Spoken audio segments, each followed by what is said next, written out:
of utmost interest to me. See, the topic of the day is art and science of technical paper writing. Now, there will be certain people in the audience who will not be only from the technical background, they may be from managerial background or anything like that. But technical paper writing means, I would say that we can substitute the topic by art and science of, say, scientific paper writing. And paper writing differs from an article writing. I represent the Symbiosis International University. Let us understand why one must write. If you look at the changes in academia over the span of time, there are a lot of changes, as Professor Thorat has already said.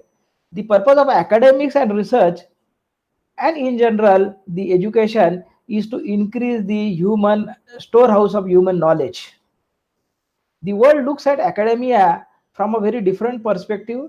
They want that we should teach to the students, we should generate new knowledge, we should do some research, development, innovation, etc. The ideas which we generate in our laboratories, which we generate after reading books, the reviews, making certain comments, commentaries, they need to be communicated to the students, colleagues, and scientific community at large.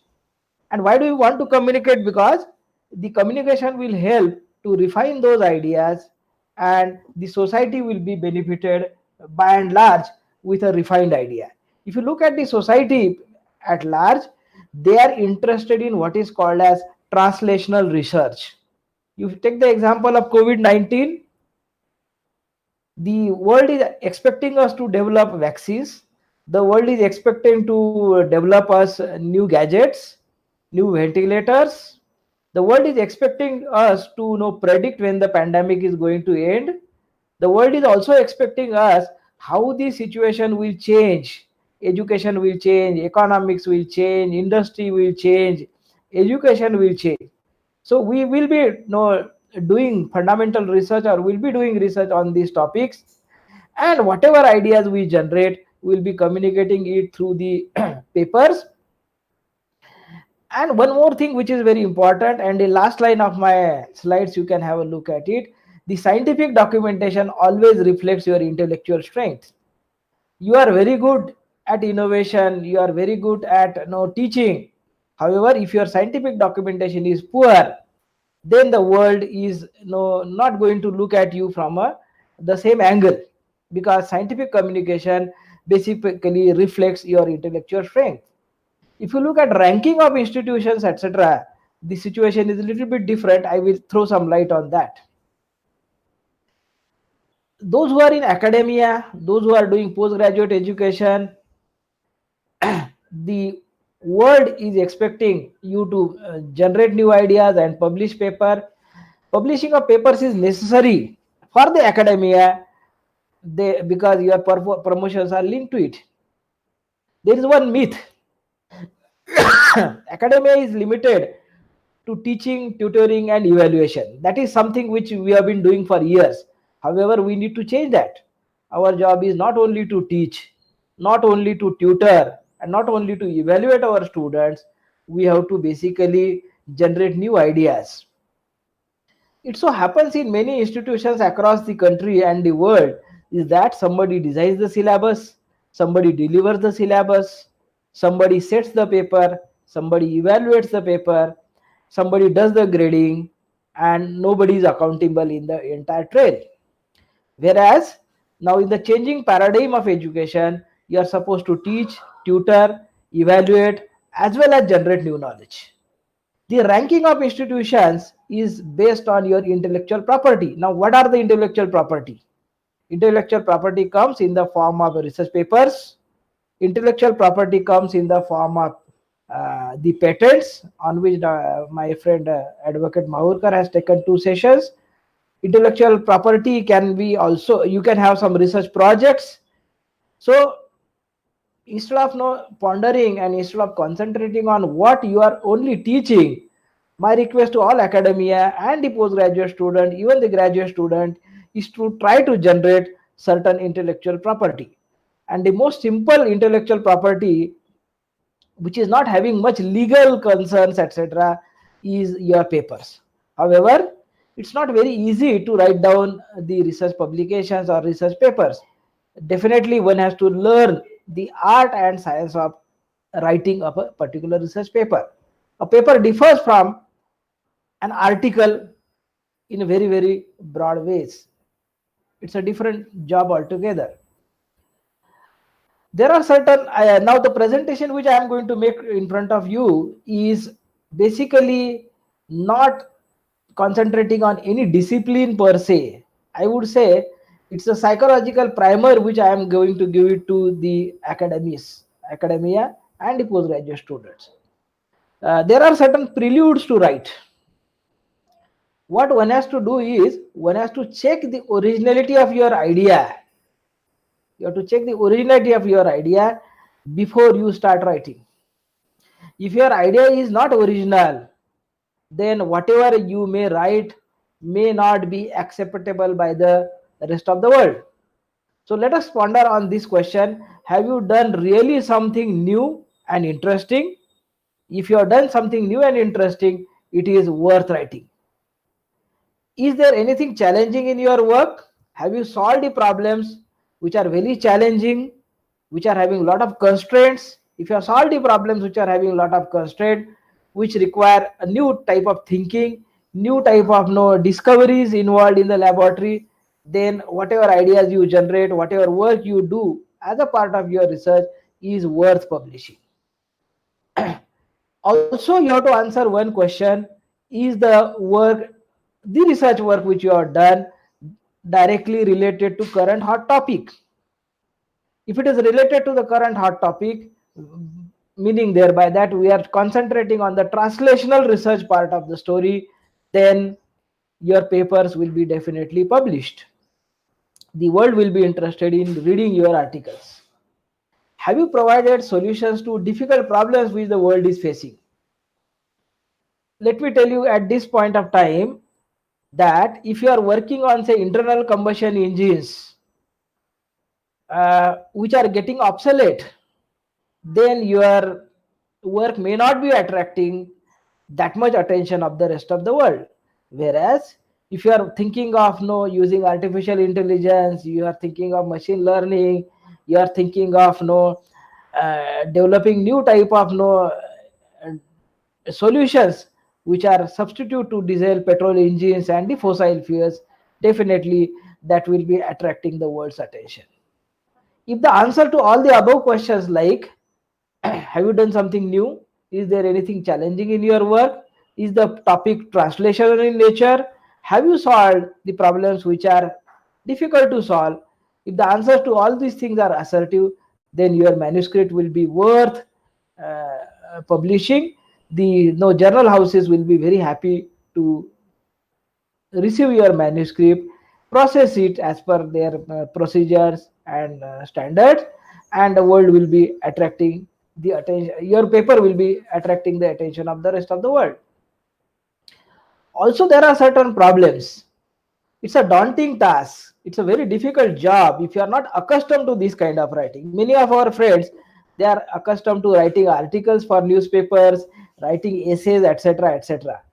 If you are not accustomed to a technical paper writing, one has to overcome that inertia and start writing. It's a daunting task. Now, how do you get rid of this daunting task?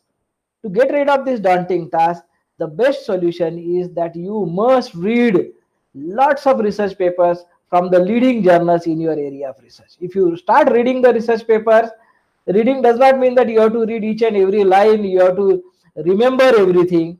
You have to basically get accustomed to the style of writing, and then the inertia will automatically go away. If you have a habit of reading the latest articles in your area of research from the latest journals, then you will, and you are accustomed to some kind of writing, then you can definitely train yourself to sort of writing, and then you can get rid of the fear of writing. There are two important aspects in writing the job. Technical content has to be damn good. The paper will be accepted if and only if the technical content in your research paper is very good. That means the topic is current, the solutions provided by you are novel, or the scope and limited scope of your research is really relevant, then then people will be definitely interested in publishing your paper.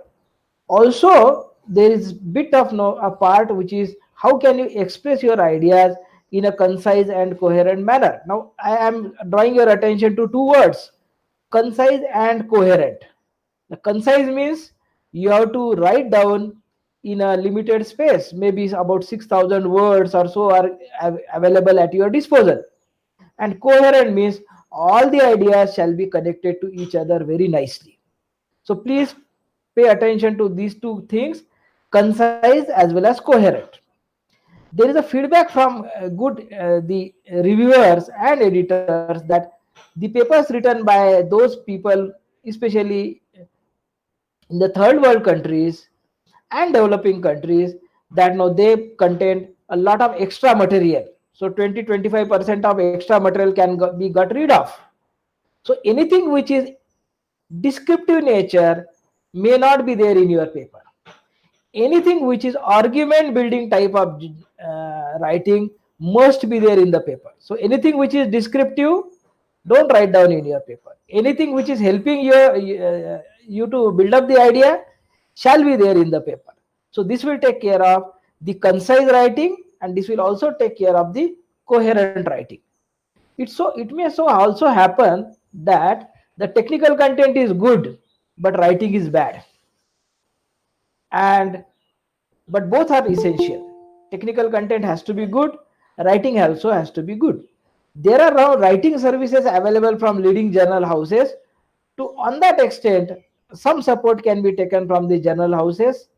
They are giving writing services, they are paid services. However, the technical content has to be your own. Your research has to be your own. And hence I would suggest you that please do not try any shortcut to the technical content. Let me ponder on the prelude to writing. What do we mean by a successful research paper? A successful research paper is one that is accepted into a technical publication, and it is not only published, it is read and referred by others. The paper has to be published, the paper has to be read, and the paper has to be referred by others. Now, once the paper is referred by others, they will cite you in the references.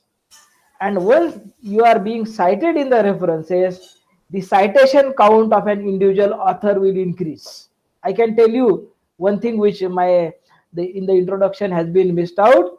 I have recently crossed 3,000 citations, Google Scholar citation, and it's a landmark in my academic life. So if your papers are getting cited, the impact factor of your journal will increase. Your impact factor of your journal will increase.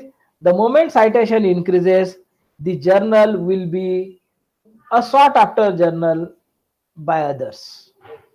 And the journals, when the citations would increase, when the impact factor will increase, if your technical content is good, relevant to the rest of the world, then the citations will increase. And the moment citation increases, the impact factor will increase. So the body of knowledge must be new and valuable to others. If you have written something which is not new and valuable to others, why the rest of the world will be interested in reading your articles? So please make sure that you have written something new, relevant to the rest of the world, and translational in nature. The article must be well written, and also you have to follow the style guideline of the chosen publication. Now the style guideline, let me tell something here. There are lots of styles of writing. APA style of referencing is there, MLA style of referencing is there, IEEE style of referencing is there.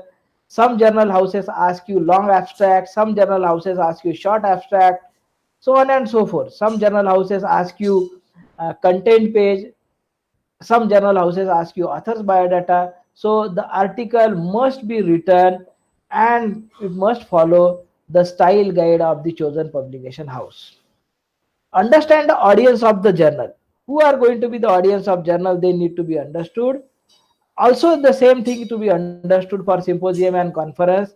I would suggest do not give too much attention to the conference.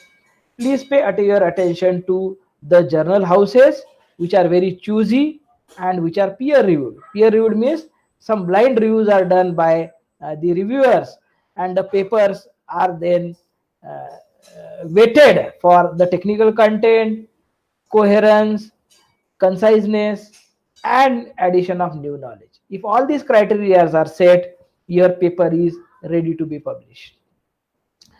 Now, I would suggest you to choose the right kind of avenue for publishing. Now, what do you mean by choosing a right kind of avenue? Target a good journal, which is preferably international journals, and it should have a good impact factor. Now, how do you know impact factor? On the home pages of journal houses, you will find out the noting of impact factor. But a database which is available called as Thomson Reuters database is giving the impact factor of all leading journals. Now, there are a lot of fake journals, and those fake journals, which we call it to be predatory journals, they give variety of impact factors. Please do not trust them. Trust the impact factors which are given by Thomson Reuters.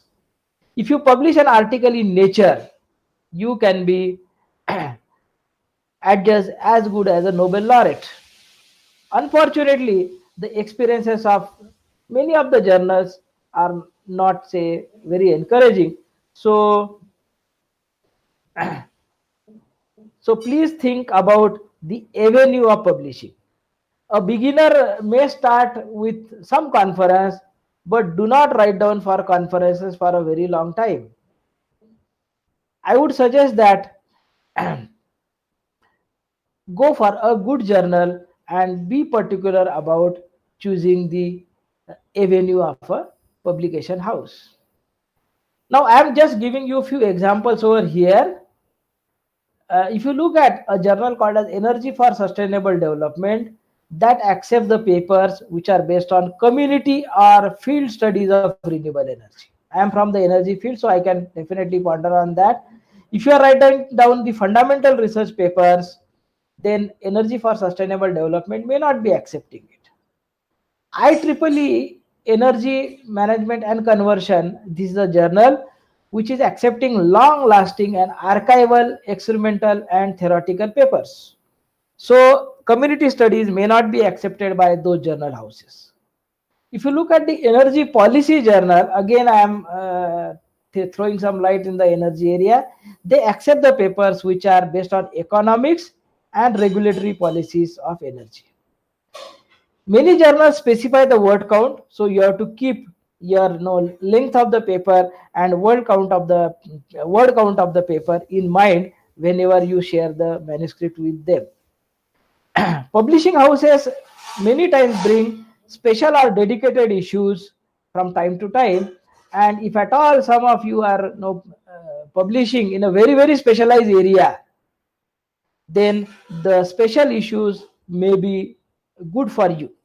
So one should always look forward to if there are any special issues which are being brought out by leading journal houses which are there for your area of research. Many times select conference papers are published in journals, but they are published after peer review. Normally the conference organizers give an impression that many papers from the conference are going to be shared in a journal house, but it may not be so. Please be particular, or please be informed that a selected publications from the conference proceedings will go to the peer reviewed journals. I would urge all of you to go to directly journal houses rather than routing your paper through conference proceedings. Let me just take you through the preparation for writing then. One should start writing the research papers after doing sufficient amount of original work. I am coming to this point again and again. Please do not copy and paste from somewhere else. Please do not plagiarize somebody else's work. you should write down papers based only on your original work. Write down papers when you have got detailed notes on proposed papers. So you should have the ideas consolidated in the form of data, in the form of references, in the form of tables, figures, etc. In fact, many journal houses these days are asking for raw data. Why this has come? Because people are now plagiarizing the data, people are doing the data theft, and then they are claiming that it is their own data. So many journal houses are asking for original data. Many journal houses are asking for the diary of events. If you have done some experimentation in the laboratory, what is the diary of events, how the data was collected in the laboratory, that logbook proof is also asked by journal houses. You can write down a peer review, you can write down a detailed review on a particular topic. However, who can write down a review article? Those who have done a very in-depth study in a particular research area for a very, very long time, they can write down review papers. I have written a lot of reviews. Me and my students have written good review papers, and they have attracted a good amount of citations. And the moment I get good amount of citations, the journal impact goes up. That benefits the author as such, and that also benefits the journal house. And that's how your footprint in the world of academia goes up. Do not cut and paste from others' work, as it may be protected from the Copyright Act and it is unethical as well. So what we can summarize at this point of time, you must publish the papers based on your original ideas. Do not go for do not take somebody else's intellectual property, because it is unethical. And that's how plagiarism softwares have been introduced, and so many things have been done by the leading journal houses. Let me take you to the preparation for writing. As I already told you, you have to consolidate all the information. You must write down where your energy level is very high and the distractions are minimum. If you are trying to write down at the end of the hectic day, then that may not end up in the paper. Do not write down when you are tired. That's how the lockdown period, the pandemic period, when everyone is at home and everyone is at ease compared to the normal routine jugglery of offices, it's a good time to initiate writing of papers, and you can always devote more time compared to regular days. You have to also plan an outline with logical headings and subheadings. Now the logical headings and subheadings I am going to discuss after few minutes in the next few slides. However, the logical headings like introduction, literature survey, method, etc., these are a very common heading. What you are going to write down under these headings, that must be known to you. In introduction, I am going to write down on this. In the experimentation, I am going to write down on this. I am going to draw a figure of this type. I am going to show a tabulation of this type. This is what you have to plan well in advance, and then you can start writing. In fact, with the advent of computers and editing softwares, it's very easy. If you look at old days, when people were used to write down in notebooks, editing was very difficult. Now editing is easy. I would urge every one of you to evolve your first draft as quickly as you can. So adhere to whatever I have said till now and evolve your first draft as quickly as you can. Express yourself more precisely. That means you have to write down in a very concise and coherent manner, and do not write down very long sentences. Do not write down by taking more space. When you are evolving your first draft, do not write down with much editing.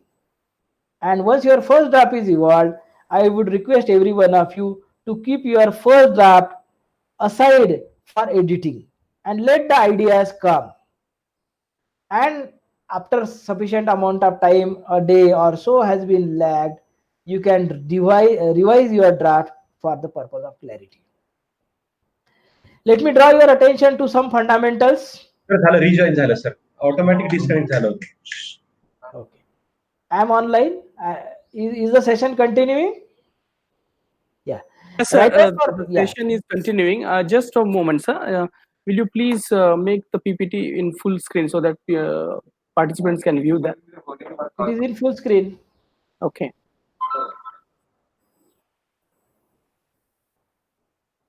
Okay. Can I continue? Yes, sir. Yeah. Okay. Let me draw your attention to some fundamentals. You are supposed to write down for readers and not for yourselves. That means the paper which you are going to write down is not the narration of whatever you have done. It's not the diary.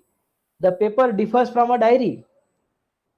Convince the audience that the problem which you have solved, which you have addressed in your research paper is interesting, it's difficult to solve, and you have solved it.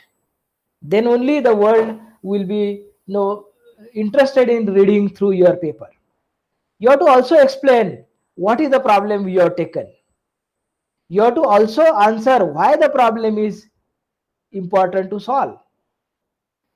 Many times we see that people write down too much on the what concept or what idea, they never address why idea.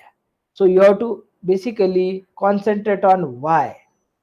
Explain how an algorithm works, why it works in a particular fashion, how others have solved it, and what is new in your work. So if you answer all the questions from a why perspective, in short, I would say if your paper is an exercise of argument building, then it will be definitely having the concise nature and it will be having the coherence nature as well. Do not write down your papers as chronological narrative of all the things which you have tried. You have to write down in the form of an argument building exercise. And this argument building exercise applies to the research proposal writing. This argument building also is an important job in thesis writing. In fact, a thesis writing is writing more elaborate, research paper is writing more concise. That is the difference. Otherwise, argument building is same in the thesis as well as in the research paper writing. Now, what are the key considerations of a technical paper? Technical paper, I mean, it's a scientific endeavor. A technical paper is highly structured content. So you are not writing. No, it differs from essay writing. Typically, an essay, how does an essay look like? I write down an essay on Mahatma Gandhi.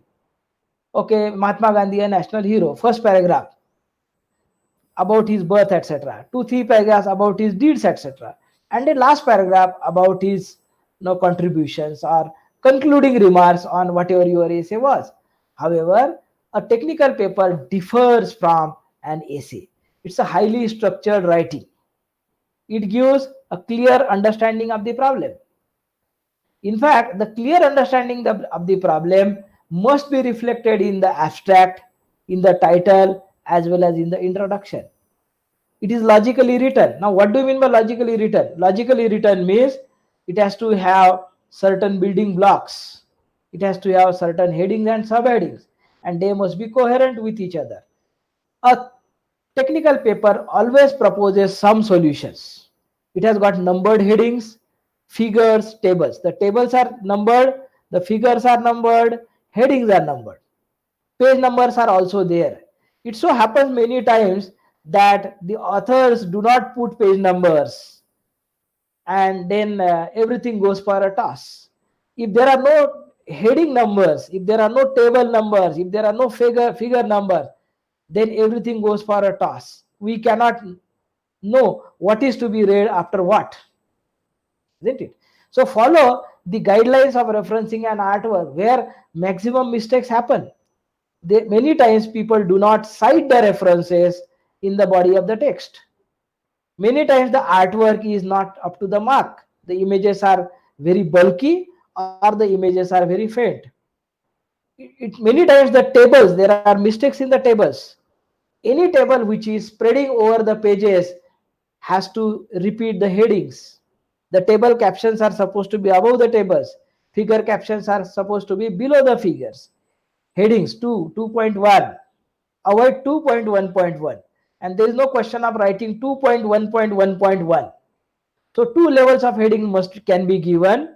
The figure captions must be below the figures, table captions must be above the tables, and you have to also cite the references in the body of your text.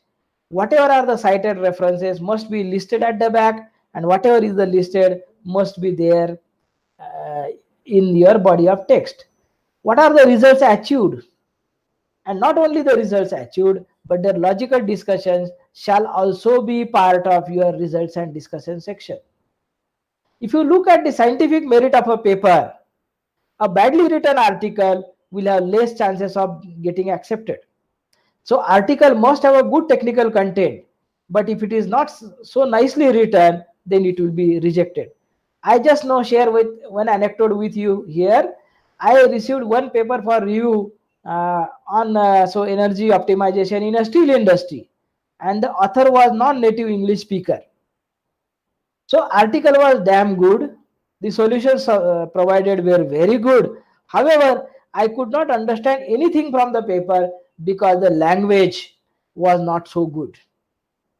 And what I asked then, as a reviewer, I gave my comment that the article content is very good. However, the article has to be rewritten after taking the help of some author services or a good English speaker or good English writer. And then the paper was referred back to me after a few months, and the paper was good, and that paper is attracting good amount of citations as well. Now let me just take you through some more considerations of the technical paper.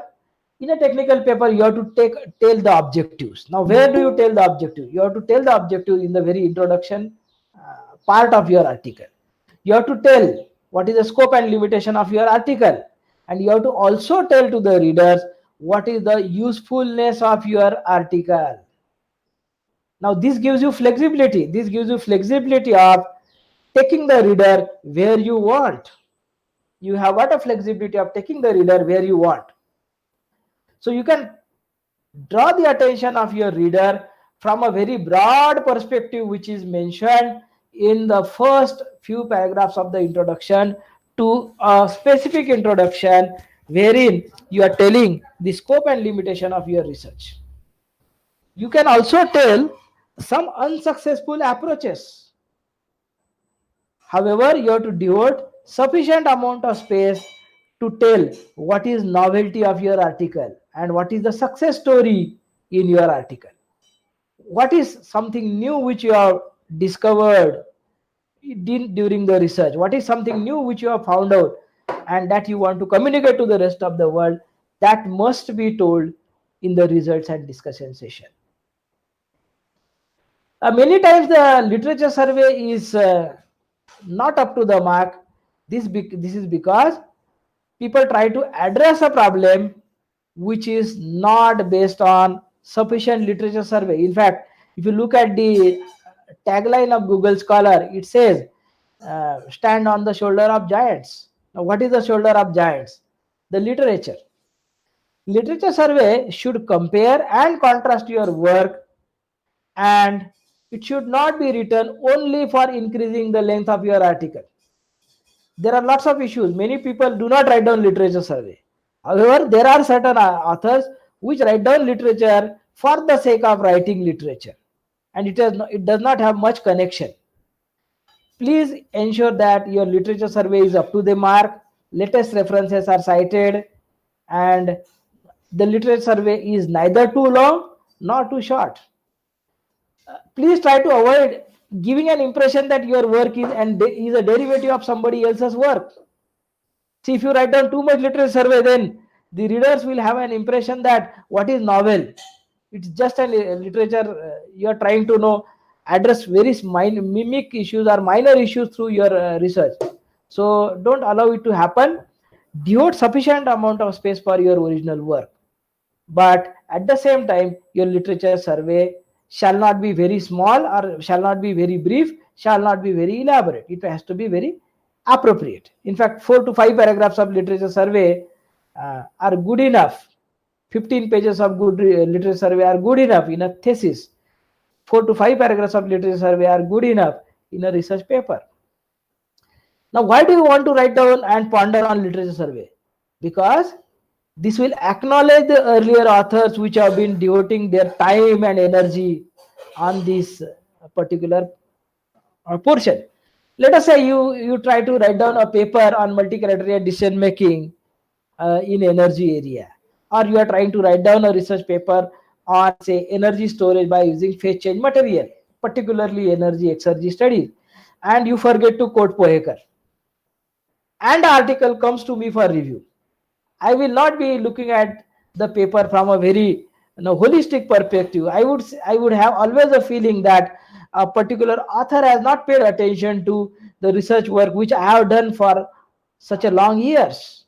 So any article which is not mentioning the seminal authors in the literature survey will not be a complete paper. It will be incomplete paper.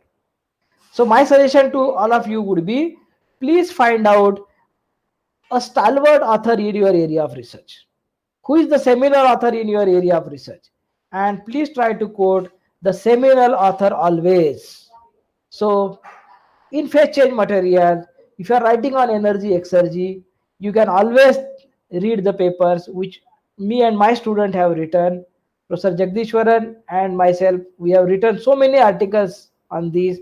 If you look at the energy for sustainable development kind of thing, or multi-criteria energy, then me and my supervisor, Professor Ramachandran, have written so many articles. So you can always quote us, and that way your literature survey will be complete and your article will have got a completeness. Do not cite too old papers unless until they are very classical. I'll tell you one example here. You are working on analytic hierarchy process. The process was developed by somebody called as Thomas Sati way back in 1961. So Sati must be quoted. If you are writing on, say, fuzzy electrical controls, Professor Kothari, former professor of IIT Delhi, has done a lot of work. You must quote Kothari because he has done seminal work. Let us come to now exact manuscript. The manuscript has got title, author, affiliation of author, then abstract, then keywords, then nomenclature. And then towards the end it has got referencing, etc. Now let us ponder on what should be the title like. Ideally speaking, the title shall be in sentence case. However, you can take the flexibility of writing the title in a title case. Title case means first letter capital. Avoid uppercase, especially those who are from the biological sciences, biology field. If you are writing down, say, species, Leishmania donovani, Peep halcyparum, then it has to be written in italics and smalls. And if you are writing the title of your paper in uppercase, then everything will go for a toss. So write down the title in a title case, write down the title in a sentence case, which is an ideal one. Title should be very specific and suitable. It should not be too lengthy. In fact, we have to think a lot while writing the title. Give the title to your paper at the end of writing. Then comes the idea of writing down your name. When you are writing down your name, you should not write down your citation. So how will I write down my name? My name will be S.D. Pohekar. My name will not be Dr. S.D. Pohekar or Professor S.D. Pohekar or Colonel Dr. S.D. Pohekar retired, something like that. No, nothing like that type. You should not write down Mr. Mrs. before the name also. So S.D. Pohekar is S.D. Pohekar. You have to also mark the corresponding author. Normally the authorship should be given. Somebody who has written the article, somebody who has done the work should be the first author. And the supervisor shall be the second author and the corresponding author. So the originator of the article shall be the first author. The supervisor shall be the corresponding author. And if there are no number of authors, then the corresponding author and the main author shall be same. There can be many authors in a particular paper. In fact, we have seen paper having about 85 authors. There is a paper on Big Bang Theory having 5,104 authors. So, but then that is little out of the way. Please do not write down your salutation. Affiliation and communication details must be written very clearly.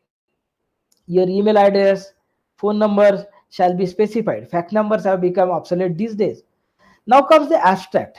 Abstract should be there in, say, about 200 words, 150 to 200 words, unless until the journal house is specifying the length of the abstract. I know few journals which are specifying the length of abstract as 1 page, but otherwise the abstract should be about 150 to 200 words, and the abstract should be written after completion of writing of the original paper. The conference organizers have ruined our ideas of writing the papers nowadays. My suggestion is that write down your abstract after the entire paper has been written. For conferences, they ask you, please share your abstract. Now, what do you mean by that? We share the abstract to the conference organizers with a view that our entire paper is ready, and the abstract, which is the summary of your paper, is being shared with the conference organizers. But it is so happening that we share the abstract and then try to build up the entire building based on the abstract. Don't allow it to happen. So abstract should be written at the end of the entire paper writing. Please give 3 to 5 keywords which are very essential and very appropriate to describe your paper. Otherwise, giving India as a keyword, machine learning as a keyword, COVID-19 as a keyword may not be correct. Please give 3 to 5 keywords which are appropriately discussing your article. And keyword search is a very important search which is being used by the journal houses. Nomenclature, if you are writing a scientific paper, write down what do you mean by alpha, absorptivity. What do you mean by beta? What do you mean by gamma? What do you mean by delta, psi, phi, etc., etc. Even if there are no common acronyms like RBI, RBI stands for Reserve Bank of India, GDP stands for Gross Domestic Product. Though these acronyms are very common, you must put them in the nomenclature, and the nomenclature shall always be given in alphabetical order. So Roman letters to begin with, then alphabetical order of the acronyms. This takes care of many aspects. The aspects like repeating the acronyms or giving 2 different acronyms for the same can be avoided if you arrange it alphabetically. Now let me come to the little details of a standard manuscript. What should be written in the introduction? Introduction in a typical paper is about 4 to 5 paragraphs long. Introduce the topic of your research paper by telling the objective, scope and limitation. Refer to the earlier work. Be very brief and tell the reader what is the paper all about. Repeating the abstract in the introduction is a waste of space. So, and majority of the papers get rejected at the introduction phase itself. Now, a lot of rejections are happening these days. The journal houses are getting so many publications, so many papers from the entire world, and the journal houses are very choosy. They will reject the paper at the desk because the title doesn't suit. They may reject your paper if the paper is not in the scope. They may reject your paper if your paper is not following the style guideline. However, once the chief editor or the associate editor has passed on your paper to the next level, the paper is likely to be rejected because the introduction doesn't convey the right message. So introduction is something where you have to pay a lot of attention to. Am I clear on this? Let us go to what do you mean by the body of the paper. Now, body of the paper means the methodology. You have to specify the survey details, your experimental setups, the analytical tools which you have used, figures, tables, equations. You have to make sections and subsections in the body of your paper. Now here I would like to draw your attention. The body of the paper is essentially aimed at aiming a research methodology which is unbiased in nature. If you are doing a survey, if you are doing a sampling, what is your sampling, where you have done sampling, from where you have collected data. If you have done experimental setup, is the instrumentation correct? Is the ethics committee approval taken? Are the analytical tools proper and up to date?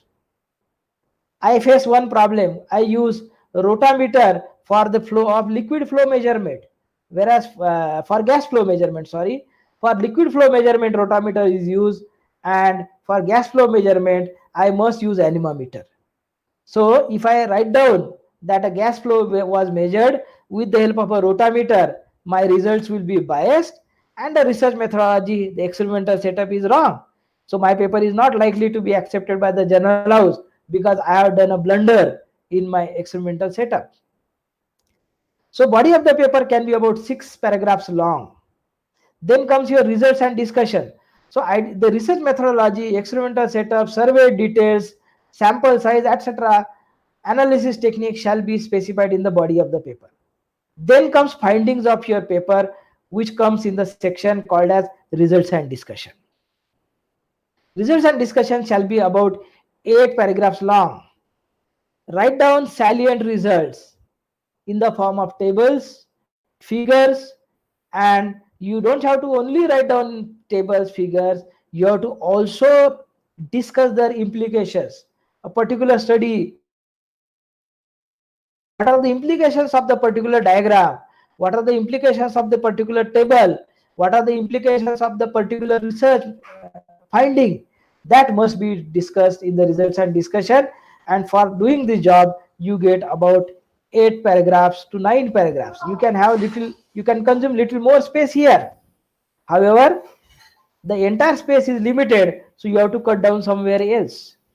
You can also tell the limitations of the results which you have found out. Then comes the most important section called as conclusion.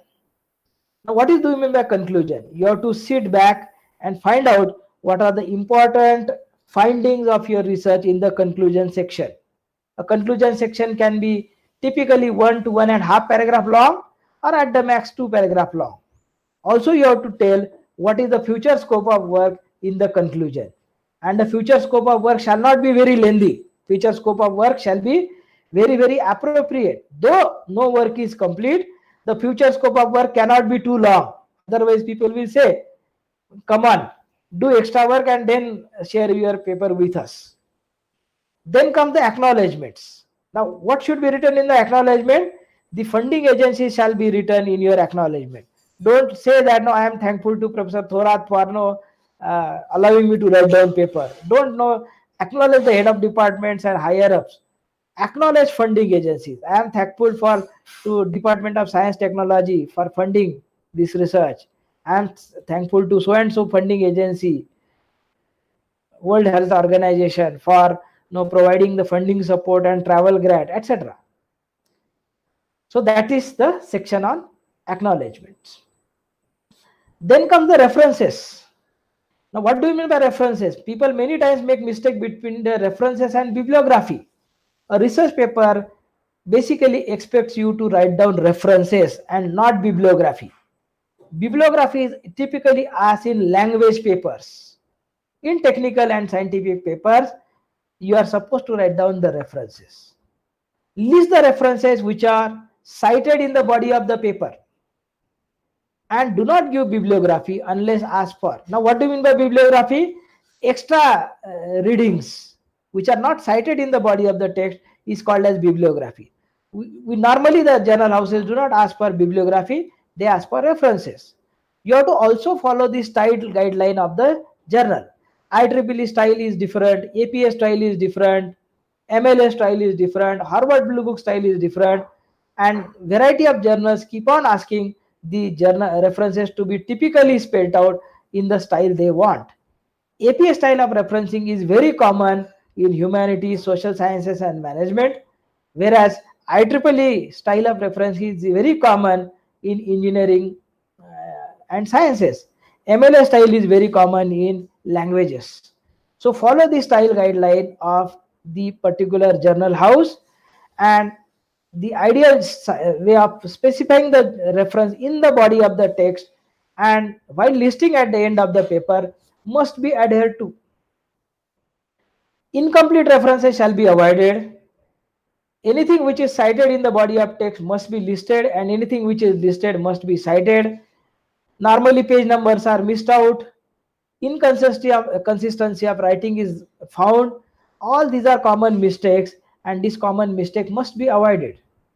If at all you want to append certain appendices, you can do that. Certain flowcharts can be shared, but appendices shall be given if at all they are absolutely necessary. While you are sharing the manuscript with the journal house, they ask you the text at one place, then they ask you list of figures, that is only figure captions, then they ask you list of table, that is the table captions, then they ask you to append the figures, and then they ask you to append the tables. Now what do you mean by figures? All photographs, charts, line diagrams are called as figures.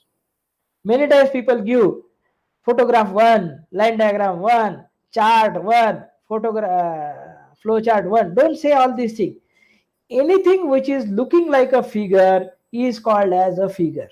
So which includes photograph, chart, line diagrams, flow charts, etc. Tables. All tabulations shall be having table captions, and as far as possible, do not give any vertical rule. And any table which is spreading over the pages, the heading row must be repeated. Now you have to choose what is the best way of representing your data. If you want to show the percentage of share, then a pie chart will be very appropriate. If you want to show the growth rate, etc., then a trend line diagram will be best visual. If you want to show capitals of various states, then a map will be a very appropriate. If you want to show the population, then a tabulation will be a right avenue of now representing pictorial representation of your data. So choose what is best describing the data. You have to give either figure or table. No duplication of data. Many times the authors give duplication for the sake of increase of the length of the paper, give the same information in figures and tables. Don't allow it to happen. Choose the right avenue, either give figure or a table. Some journals ask for author's biography. You have to give author's biography as an academic biography or researcher's biography. Don't give biography like, no, I am having 2 children, etc., etc., or I was elected from so and so constituency, unless until you are author and at the same time a politician which has made march into politics. So give author's biography as a researcher's biography. Let me tell you what should be there as a content of abstract, though I have discussed all these things during the tenure of last 45 minutes. Abstract is a selling point of your paper, and it is misunderstood by many. Abstract is listed in many databases, and by reading the abstracts, people read your paper, or people try to download your papers by paying. And abstract is a standalone mini summary of your paper, so it must be appropriate. You have to be very concise, very clear, and the word length must be adhered to. I have specified the abstract length to be 200 words, but some journal houses can get long abstracts of 200 to 450 words. So go by whatever is the journal house asking from you. You can give some salient results in the abstract, some part of the conclusion in the abstract. And better to write down abstract after writing your full-length paper. Then comes introduction. Many papers, as I already specified, get rejected because your introduction is not proper. It is typically a 4-paragraph. First paragraph of your introduction is a wordy and eye-catching kind of phrases. Energy is at the heart of contemporary living, and it must be saved. This is a catchy line. Importance of works. Your work must be specified in the introduction by telling important statistics. Like for COVID, you can say these many deaths have happened. these many people have become sick. So the statistics will always attract the attention of the readers, and it will increase the importance of your introduction, and it will make your paper a complete one. The second and third paragraph of the introduction is the typical background of your problem and connection to the methodology and findings. So if you look at the introduction, one paragraph on catchy lines, one or two paragraphs on statistics, then what is your problem like, and what are your findings, and how your findings are useful. That makes your introduction. Then comes main body of your paper. I would say the main body of your paper is meat of your paper. It tells about the work which you have done, whether your research methodology is up to date, unbiased, like that. It also tells the results achieved, the analysis technique used, and the discussions and the implications of your research. The exact layout of the section and subsection will depend upon your topic of research. So those who are doing scientific exploration will say experimental study. Those who are doing, say, managerial, they may say survey details, like that. So methodology is a bigger paradigm and method is a small one. Methodology is a bigger canvas. Method is a subset of the methodology. Please do not show calculations in the methodology. Otherwise, x is equal to 2, y is equal to 3. So x plus y is equal to 2 plus 3 is equal to 5. Now this kind of thing we show in the answer booklets, or we try to show it in your notes. You try to show it in your laboratory journals. Don't show your calculations in the research paper because the space is limited. You have to give only the results, and you have to devote a lot of space for the discussions to happen. You can provide the research method. You can write down the research methodology by drawing flow charts. Instead of writing a narration of research methodology, a chart, a pictorial representation can always be a good way of telling the research methodology. You may write down hypotheses and their proofs or otherwise in the main body of your paper. Discuss the results by using tables, figures, etc. See, this is where the paper differs from an essay. A technical or a scientific paper basically gives the results and discussion by analytical ways and by having argument building job. Now, how do we build up argument? We build up argument by writing down the data in the form of tables, in the form of figures, and discussing it briefly. Now then comes your concluding section. This is where many authors get stuck. Now I have already told you what do you mean by conclusion. You have to sit back. You have to tell what is the paper about and what is your take home from the paper. And you can devote one typical line for telling the future scope of your work. And you may recommend something if you feel appropriate. My suggestion will be, unless until your study is very exhaustive, don't write down anything which is recommendation. Write down the conclusions based on your findings rather than something which is recommendation, a general recommendation. No, all politicians must be graduate. Don't write down all these things. If your research finding says that those politicians which are graduate have done better, or those professors which are having postdoctorate have done better, then write down only recommendations. Otherwise, simply adhere to what are the recommendations of your adhere to what are the conclusions of your study. Let me come to the common bugs in your manuscript. Whenever you are sharing the manuscript, extensive use of passive voice is a common bug. Inconsistency in heading and subheading is a common bug. We may use nouns, so this is all English. No logical connection. Starting the sentence with and, not describing the abbreviation. Using SMS language like ampersand, greater than, plus, minus, input IP, I*P, output O*P, like that. Don't use SMS language. We may write down in WhatsApp, great, GR8, or CU, capital CU, in the WhatsApp messaging. However, we cannot write down all these things in your research paper.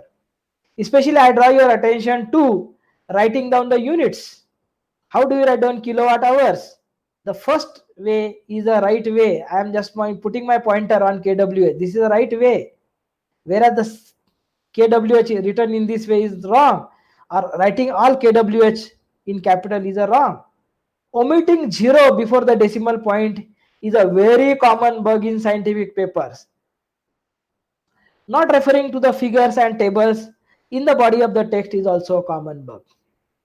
Using GIF images making the paper bulky is also a common bug. Using the tables and figures for describing the same content is also a common bug. Using old and obsolete references must be avoided. Using AL in the reference list is to be avoided. AL shall be in the body of the text, whereas in the reference list you have to write down all the authors. So Pohekar, Thorat and Bokade, or Pohekar AL, or first 3 authors and others.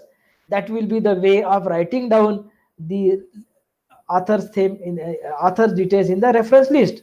However, in the body of the text, you can say Pohekar AL, Thorat AL, if there are more than 2 authors. You have to use equation editors for typing out the equations, typing out the matrices. Otherwise, we simply use our word format. You don't use equation editor and everything goes for a toss. Don't describe any unnecessary details which are already there in the textbook.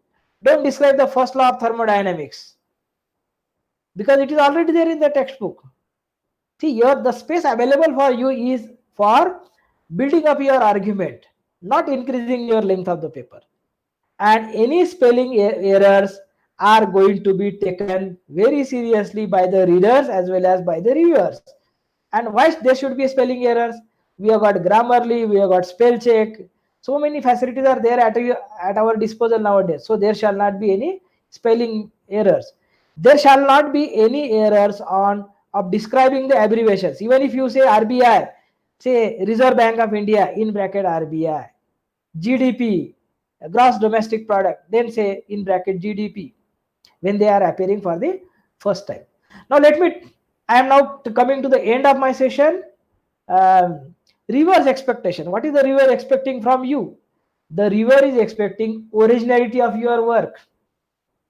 The reviewer is not expecting cut and paste kind of work. And anyway, you cannot do that because it will be caught in the plagiarism check. And a clarity of thought. Ideally speaking, the similarity shall not exceed 10%. Up to 10% is okay. The reviewer is expecting what was the objective of your writing, what was the scope and limitation of your writing. Is your research methodology up to date or not? Have you used latest tools? If you are using logarithmic tables in the era of artificial intelligence, then people will say that no, this paper is smelling. Are your results validated? Are you citing the references properly? Are you listing the references properly? Is also seen by the editorial offices. Good artwork is absolutely necessary and good English is absolutely necessary. In fact, if you look at the reviewer's expectation, this is the screenshot from Elsevier Science. I am a reviewer for so many Elsevier Science journals and they have given me, this is the list. This is what you should check while you are reviewing your paper. So, and the list is covering whatever I have spoken. So this list I get from the Elsevier Science while I am reviewing somebody else's paper. Entire my article is based on this thesis and argument writing based on a very old book written by Anderson. So let us conclude with this note. Each one of us must write down a paper, write down and those who are not writing the papers, my comment for you, मंजिल तो मिल ही जाएगी भटक कर ही सही, गुमराह तो जो है जो घर से ही निकले ही नहीं. With this I conclude to the conclusion of my session on art and science of writing, and we are at 12:23. We are having about 15 minutes for question and answers. Over to you, the coordinator. Yes, thank you so much, sir, for this informative and instructive uh, talk. Thank you so much, sir. Let's begin. Shall I stop sharing now? Yes, sir. You can stop the sharing your PPT. Let us move on to the question answer I can session. see. I have stopped sharing, it seems, but Omkar, sir, will you please handle? yeah. I have stopped sharing. Now I am open to Right. question answer. Yes, sir. Sir, the first question we have. Depending on the time permitted. Yes. All yours. The first question, sir. How to write a standard and scientific paper and process of published excellent journal. Is it a question? Yes, sir. This Shall I question has. repeat? Yeah, please repeat the question. How to write a standard and scientific paper and process to publish excellent journals. This question is very incomplete. I have answered this question for last 45 minutes. Then you are not listened to my question, my presentation. Please listen to the video which is available on YouTube once again.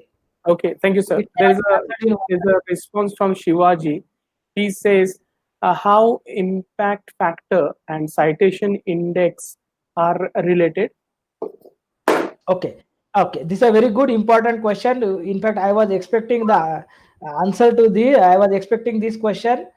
See, a journal house is interested in publishing your paper if and only if your paper is relevant to the rest of the world.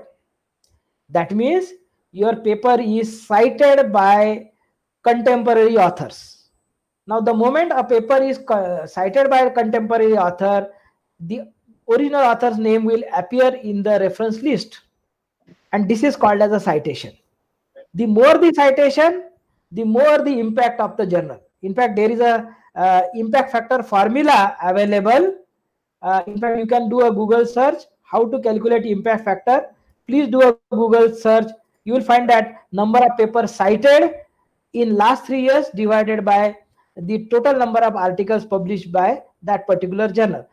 In fact, it is not, the formula is exactly not in front of me, but it's not a very difficult job to find out. You can always Google search and find out the impact factor. But I can tell you the genesis. The more the citation, the more the impact factor. And mind well, citation is not like no Facebook like. Okay, sir. You must write something which is very relevant to the rest of the world, something which is worth citing, then people will give you citation. Otherwise, you will not attract citation. And the moment you do not attract citation, then people will not be interested in your paper. So it's a vicious circle. Okay, thank you, sir. So there's another question from Dilip Soni. How you need not mention the names. You need not mention the names because we are interested in the question rather than the name. Right, sir. How will we come to know about impact factor, real or fake? Okay, the real impact factor can be searched on the website. You have to refer to Thomson Reuters website. There is a website by Thomson Reuters, and anything which is listed in the impact factor listed in the Thomson Reuters website, they are the real impact factors.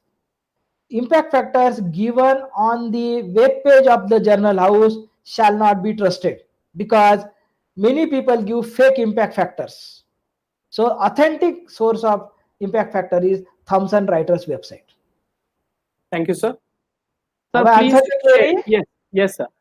Sir, share something on Scopus journals. In fact, there is a Scopus database. In fact, in the world of internet availability, if you just do a Google search on Scopus search, you will find out which journals are listed in a Scopus. In fact, I would say that no, UGC has given a UGC care list nowadays for Indian academia.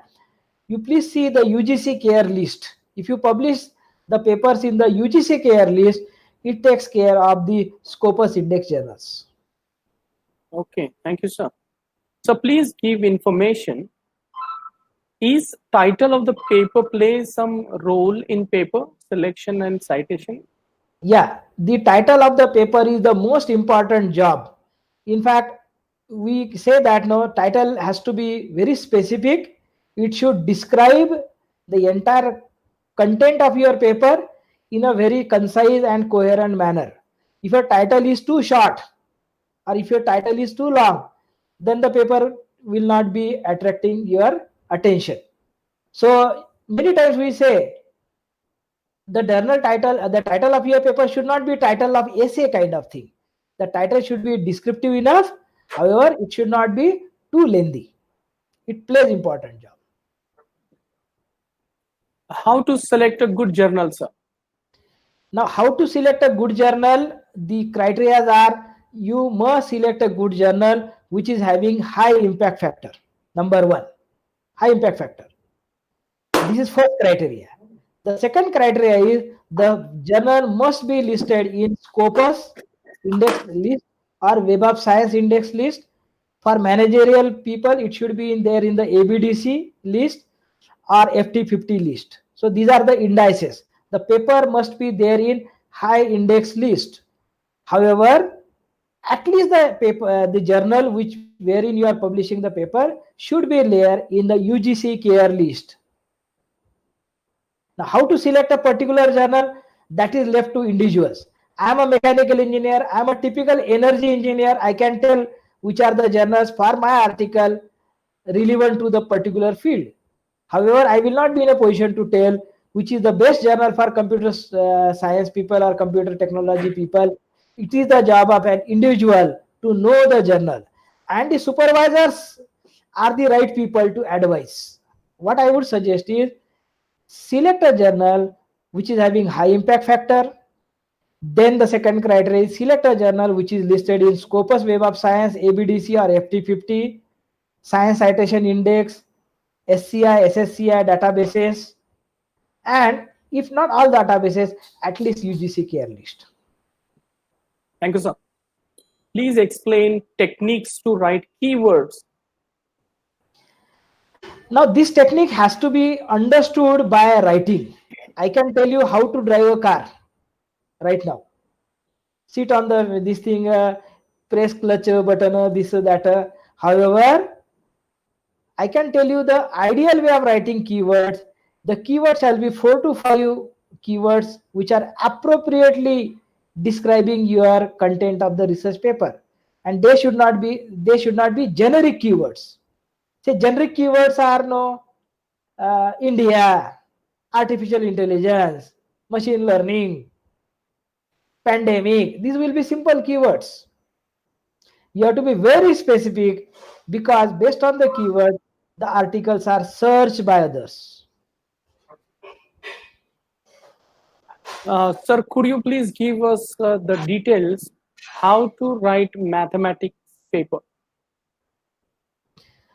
I would say those who are writing down the mathematical paper, they must read at least 100 papers from leading mathematics journals. And by reading only mathematical journals, they will come to know how a typical mathematical paper is written. However, the ideas and the purest approach which I have shared with you in last 45 minutes remain the same, whether it's a mathematics paper or a managerial paper or a computer engineering paper. However, typical specific way of writing can be learned if and only if we are reading papers from the journals wherein you want to publish. If I want to publish in a typical European Journal of Operation Research journal, which is somewhat mathematical in nature, before I make an attempt to share my paper to EJOR, I would make conscious effort to read at least 50-60 papers from EJOR so that I am in tune with what EJOR expects. Okay. Thank you, sir. Should I go for paid journal or unpaid journal for the publication of my research work? You should not go for any paid journal. You must not go for any paid journal. Go for a free journal. Go for a free journal. Okay, sir. How to write conclusion in engineering field paper? Yeah, I have not completed my answer. Sorry, sir. You should not go for paid journal as far as possible. However, there are certain journals like Nature Biotechnology, etc., which are having very high impact factor, but they ask fees. Now, how can you pay the fees of 90,000 rupees, 1 lakh rupees? If at all your project has got some amount money, contingency amount, and your institution permits, then you can pay. I would suggest don't pay for any Navrangpura wala journals. 500 rupees, 600 rupees, 1000 rupees. No. Yeah. So the next question is, could you please explain what is meant by secondary research? I think this is very difficult to answer in short time. There are two types of researches. Primary research, wherein you collect the information through experimentation or doing a survey. And secondary means from a published data, either newspaper articles, we collect the information. So that is called as secondary. However, I would suggest please read a good book on research methodology. Okay, thank you, sir.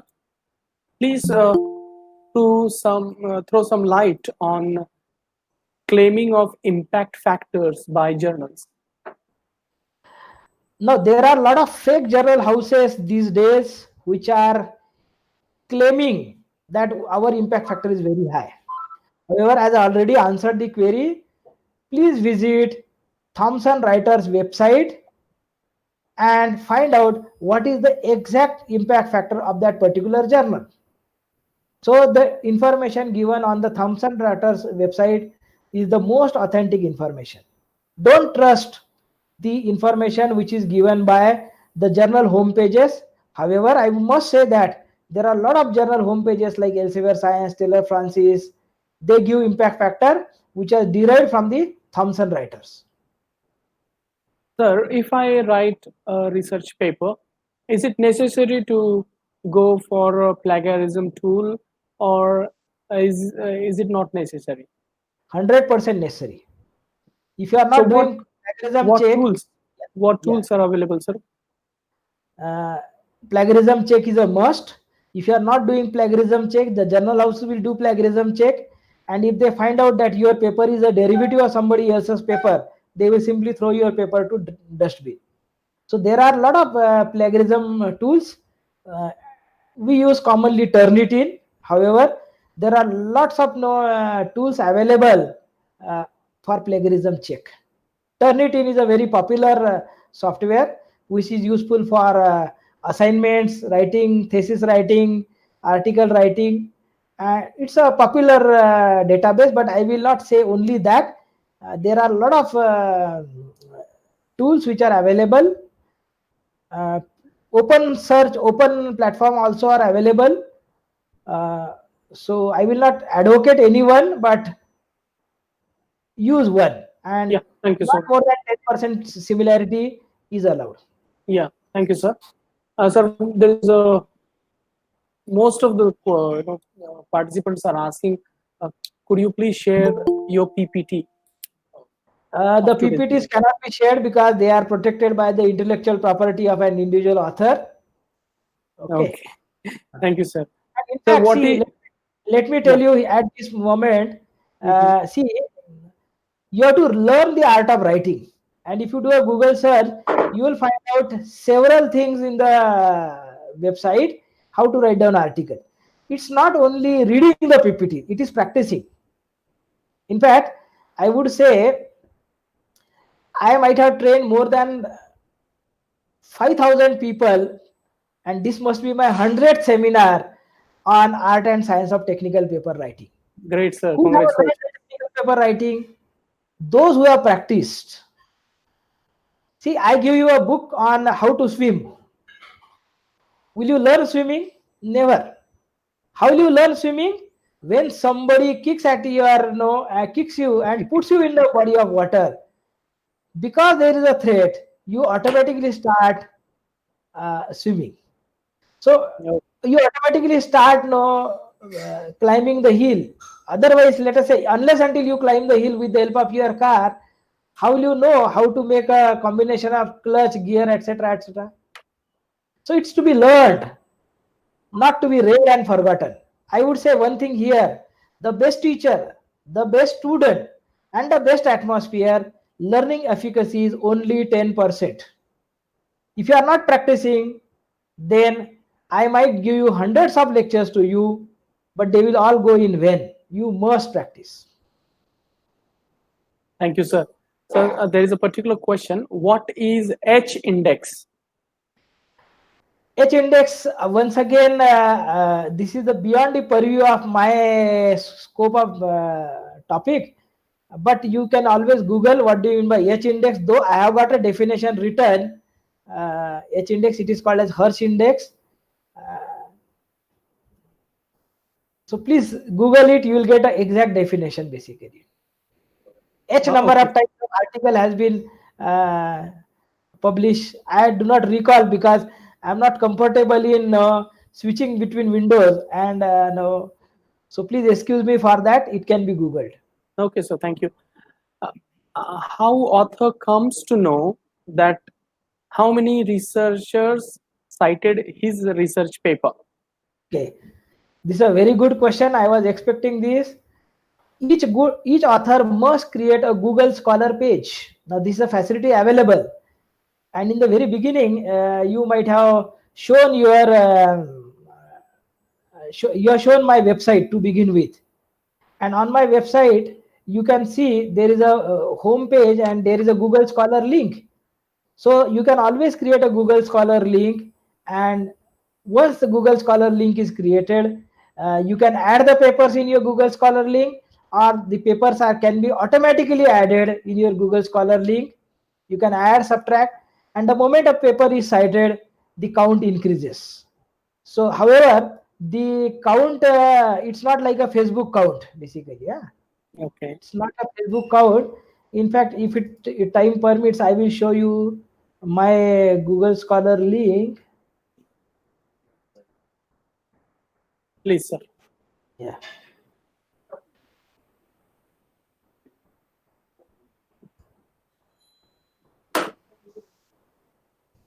Now I am showing you. Is it visible? Yes, It will sir. take some time.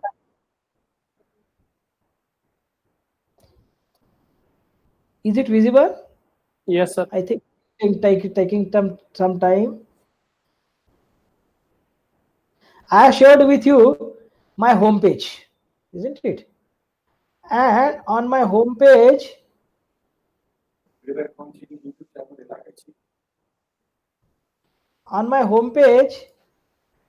I am now showing you my Google Scholar link now.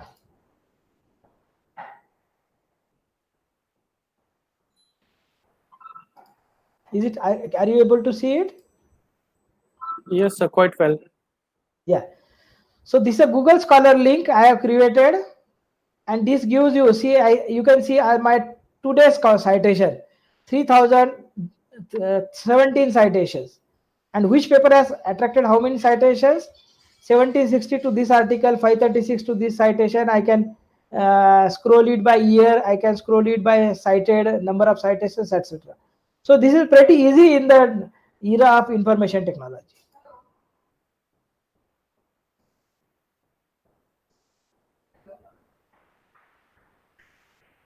Any other question? Yeah, thank you, sir. Almost all questions have been tackled, sir. Thank you so much. Now we move on to the live feedback of the participants, those who have been attending. What I have to do? Is there anything to be done, something done by me?